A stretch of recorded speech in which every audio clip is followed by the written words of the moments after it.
Good afternoon, everyone. Thank you for joining our LinkedIn Live session today. I'm Sama, the Media Relations Specialist at Shepherd Pratt, and I'm joined today by John Hirschfield, the Director for the Center of OCD and Anxiety. John, thank you for joining me today. Hi, thanks for having me. Today, we're talking about workplace anxiety, a topic that relates to many of us.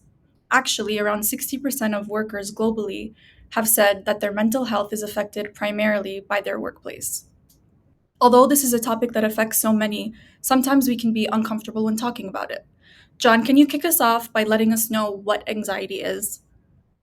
Absolutely. So, anxiety is actually a natural part of the human condition. We all have it. It's an adaptive response, and it's basically a stress response to uncertainty. So, with fear, for example, when you see something is dangerous, you see a car coming at you or a dog is barking at you or something like that, your body will go into a stress response. It'll prepare you to either fight the threat or flee from the threat or make yourself very small and still to avoid being hurt. And in anxiety, the threat is a little bit more abstract. It's what if something happens? What if something goes wrong? What if I said the wrong thing? So it's a stress response to the unknown. Okay, so are there differences between other types of anxiety and workplace anxiety? Well, I think that the main difference with workplace anxiety is when we talk about anxiety, we talk about things that are triggering and whether we're going to expose to those triggers or avoid those triggers. And work for most people is a mandatory experience. So in social anxiety, for example, you might be afraid of negative evaluation and you might choose not to go to a social setting. Maybe you don't like to go to concerts; they make you too anxious.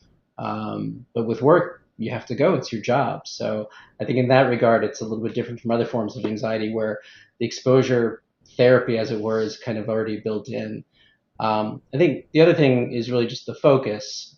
With workplace anxiety, the focus tends to be on things like performance, competence, deadlines, and whether or not you might face criticism that day. Sorry, John, we lost you there at the last end of your sentence. Could you repeat that? What I was saying is one of the things that's unique to workplace anxiety is that the focus tends to be on job performance, competence, deadlines, and the potential for criticism from coworkers or supervisors. Right. Actually, another study found that managers have just as much of an impact on employees' mental health as their spouses do. We're spending upwards of 9 hours with our managers and coworkers. In some fields, it's even more than that. They might see their managers more than they see their spouses, actually. That's true. What are some triggers in the workplace that could, affect someone's anxiety? Well, certainly if you have a performance appraisal review coming up, that could be an anxiety producing event. If you're not sure about your performance and you're meeting with your manager and they're going to tell you how you're doing and whether or not you're up for promotion or things like that. I think what I find a lot of what triggers workplace anxiety is happens in places where roles and responsibilities are not clearly defined. So you might find yourself in your position not knowing exactly how much work you're supposed to do or when your work is really somebody else's work. So again, anywhere where there's a lot of uncertainty is an opening for anxiety. Yeah, I think personally, when I found myself facing more anxious times than not, I try to fill my bucket with things that are not only work related. And that way, when I do face an anxious moment, I'm able to take a step back, and it puts it a little bit into perspective that after I leave the office, I can go for a walk with my kids or do something that brings me joy outside of work. Do you think that it's a possibility to put a barrier between your workplace anxiety and your personal life or vice versa? I think it's a possibility, but I think we also have to be realistic that it's Mhm. not always going to go the way we want it to go. So we set boundaries around work, but they need to be somewhat permeable, particularly if you're in a line of work like mine, where my job is caring for people and trying to help them heal. It's not very easy to just shut off. And I'm not implying that in other jobs it's easy to shut off, but I find it particularly difficult because these people's stories, they're on my mind, right? So while I might say, okay, the time is here and I'm getting in my car and I'm going home and now I'm going to have dinner with my family. I have to put some real intention into being present, listening to how my kids were doing at school that day or something like that, and really intend to be present with them, because if I'm not putting that intention in there, my mind will naturally continue to do some work and continue to have conversations with itself about my patients. So I think a lot of jobs are probably like that, particularly when your job is so much a part of your identity. When you identify as I'm a this or I'm a that, it's not the same thing as I work at this place or I work at that place. Yeah. So, how can someone differentiate between facing moments of anxiousness and actually having an anxiety disorder? When you're at work and you have to give a presentation, I think a lot of us might get the sweaty palms or an elevated heart rate when you're going into a difficult conversation with a coworker. How can we know if we do have an anxiety disorder or if it's just a moment of anxiousness? I think we measure that by how long it's been going on and how impairing it is. So if you have a very anxious day and it goes on all day, but it's not especially impairing, then maybe you were just anxious about some performance review or something like that. If you're noticing over the course of months that you're dreading coming to work, you're looking for ways to avoid certain responsibilities, you're finding you're having trouble breathing in meetings, and it's really interfering in your performance and also your quality of life, then we might look into whether it meets the criteria for a condition like generalized anxiety disorder or social anxiety disorder or related condition. Okay. So, do you have any tips for employees on how they can push through a moment of anxiousness if they are experiencing it, but they, can't really succumb to it at the time? So it's really interesting because our instincts are not really lined up with what works best. Our instincts are usually to focus on regulating immediately, meaning I'm anxious, I have to not be anxious. Let me not be anxious. I'm going to do a breathing exercise or something like that. Yeah. There are many excellent down regulating skills and you should use them. But what's really important is that you lead with self compassion. And we often forget this because it just sounds like something for other people. But Yeah. it's so important to recognize that anxiety is a stress response. Stress and anxiety are parts of the normal human condition. They're supposed to happen. What happens when we get anxious at work and we think, oh no, I'm doing something wrong, then we start to judge ourselves and escalate our anxiety versus starting with, oh, I'm anxious. Yeah, that makes sense. Lots of people get anxious. This is kind of stressful. Okay, now you're in a position to decide what to do about it. So Mhm. I think it's really, really important to lead with self validating and normalizing the presence of anxiety the way you would the presence of any other emotion. You just happen to find this one unpleasant. And then go into, okay, check in with yourself. Are you holding your breath? Take a nice slow breath. Are you tightening up your stomach? Okay, loosen up your muscles a little bit. Are you making your body small? Can you maybe broaden your shoulders a little bit and adopt a position of someone who's willing to be with this anxiety? Those things will help you get through those experiences a lot And better. I was doing those as you were saying them. So, Right? thank you for that. Is stress and anxiety always a bad thing? I've always felt that I work better under stress. Well, yeah, I mean, it's sort of what I was implying before. Stress and anxiety are not fundamentally bad. They can be unpleasant. It's kind of like saying, is exercise good or bad? I mean, exercise can be quite unpleasant if you're lifting a heavy weight or you're running on the treadmill and you're really exhausted. But if you're connected to a higher goal or something you're trying to achieve and you're thinking this is good for my health, you might even enjoy that distress Mhm. and say, oh, this is a really good workout. So it's very important to look at anxiety as just a form of energy. People tease me because I constantly tell them how anxious I am, and they don't believe me. You don't look anxious. You look like you know what you're doing. But I operate with a certain baseline anxiety, and I tell people I'm always anxious. It's just sometimes I'm anxious, but also excited, and then you can tell. um, so I also find it very useful when I notice that there's some underlying tension and stress to just ask the question: am I afraid, or am I just really passionate about what's going Mhm. on? And even just telling yourself, oh, this is excitement. I'm going to have an opportunity to ask a question of my boss, or I'm going to have an opportunity to present something to my team.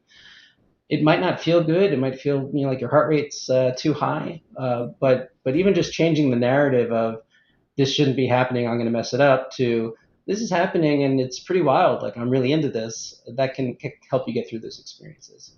To your question, I think a little bit of stress is not only acceptable but can be very motivating. Yeah, and I think speaking to myself personally with a little bit more self compassion, learning that as I've gone further in my career has helped me be excited about taking on projects rather than, thinking I'm not going to be able to do that. I focus on why I would be and why I would be the best candidate to lead that project. Um, So, do you have any tips for leaders or managers on how they could best support their employees in their mental health and their anxiety? We have a variety of listeners here today. Some might be managers and leaders, and some might be junior or entry level employees.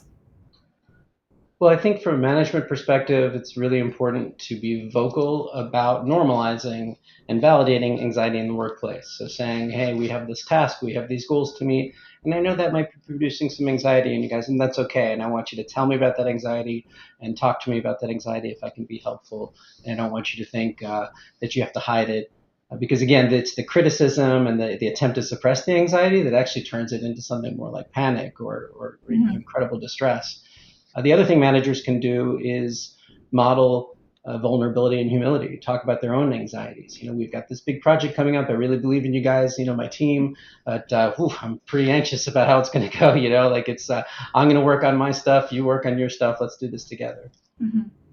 I've had a positive experience with my manager just asking me at the beginning of a meeting, how are you feeling?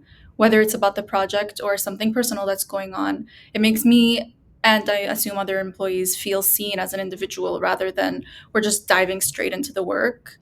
Let's discuss our feelings and continue forward with the work based on that sometimes.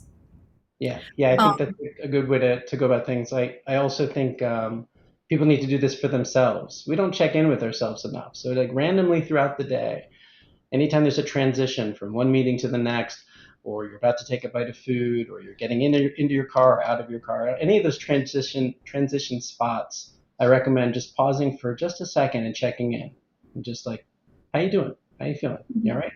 And then moving forward. Right. Sometimes you might not work in a place that prioritizes your mental health as an employee, or you might not have a manager who's educated on workplace anxiety. So that's a good tip for people to kind of take control of their own journey with their anxiety at work and be able to help themselves get through it. 81% of employees have actually said that their anxiety has affected them the most when they are under stress for a project, a big project coming up. Are there tips that you could give employees when they are anxious about a certain deadline or a task that they need to get done that they might be behind on? I think two things come to mind. One is really prioritizing the present, right? So if you want to perform well, you have to, in sports, we'd say keep your eye on the ball, right? So pay attention to what you're doing, do the thing you came to do in the place you came to do it. So if there's a chunk of the task that needs to be taken care of right now, do that and do it with real intention. Don't do that while also doing three other things and planning the next thing, because you're going to have a lot of doubts about your performance. It will affect your performance. The other thing is really separating what you can control from what you can't control. And a lot of people tend to view themselves as responsible for the outcomes when in fact they're just a part of a larger machine and the whole system is responsible for the outcome. And so you can't take total personal responsibility for whether or not things go your way. You can't predict the future. You're not the author of the story, as it were. So the idea would be to actually pay attention to what you're doing, the part of the project that you're working on, and if there's an element where it's like, I know I have control over this thing, then really put your emphasis on it. If there's some other part of it that you don't really have control over and you notice that you're thinking about it a lot, you can actually tell yourself, like, that's not helpful, right? I can't control that. I don't need to think about that right now. Come back into your body, put your attention on what's right in front of you, work on that. A similar idea to if you were trying to climb a mountain, it really wouldn't be wise to be looking up at the peak of the mountain and thinking, it's so many steps, I'm never going to do it. Yeah. You want to look at what's in front of you one step at a time. Do you have any specific hopes for the future about speaking about anxiety more openly in the workplace? Have you seen a shift in the conversation lately? I think I'm probably a little spoiled working at a mental health institution, so we talk about it a lot here. I think generally speaking, stigma is moving in a healthier direction around talking about mental health, making it okay to ask for help for mental health. You don't have to have a broken leg. You can have a wounded soul and or a psychiatric condition and need help with that, and it's okay to ask for help for that. So I think things are moving in a healthy direction in that way. But it's a little bit of a race because I don't think I'm saying anything people don't already know. The world is getting increasingly anxious. These are very anxious times, current events, you name it. So it's a sort of competition. Can we catch up with everybody's mental health needs while the world drives everybody into higher stress? And I would like to see the ratio more mental health, less stress. But like I just said, I try to just focus on what I can control. Is there anything that you think our listeners today should know that we haven't covered so far? Um, just know that you're probably stronger than you think, and that a lot of things you think you can't do, you might be talking yourself out of because you're afraid of a negative evaluation. That's a story in your head. I don't know if it's true or not, but run experiments. If there are things that you're avoiding primarily because of anxiety, see what happens if you lean into that anxiety a little bit. See if there is another side to it. I'm an exposure therapist. That's my general bent. But a lot of times, what you'll find is the scary thing doesn't happen, or the scary thing happens and you can actually cope with it. But if you stay on the avoidance side of things, you can tell yourself stories all day about how your anxiety is really a premonition about catastrophes that you can't handle, and that can be really overwhelming. Right, and I hope after our conversation today our listeners know that if they do experience anxiety at work, that you're not alone. More often than not, a coworker or two or even your manager might be experiencing similar feelings, and having a dialogue about that can help the situation. John, today I'm walking away with tips on how to better manage my moments of anxiety and stress, and I hope our viewers are as well. As always, it's a pleasure talking to you. Thank you so much. Thank you for having me.